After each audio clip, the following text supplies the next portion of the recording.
மானம் குறையும் இன்னு மாசு படியும் இன்னு வீணா கதை முடிஞ்சு போச்சு.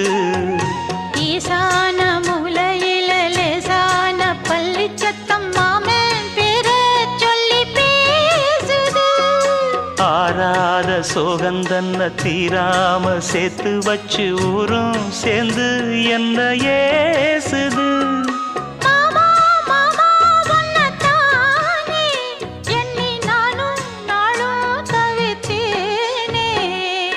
கூண்டுக்குள்ள என்ன வச்சு கூடி நின்ன ஊற விட்டு கூண்டுக்குள்ள போனதென்ன கோலக்கிளியே.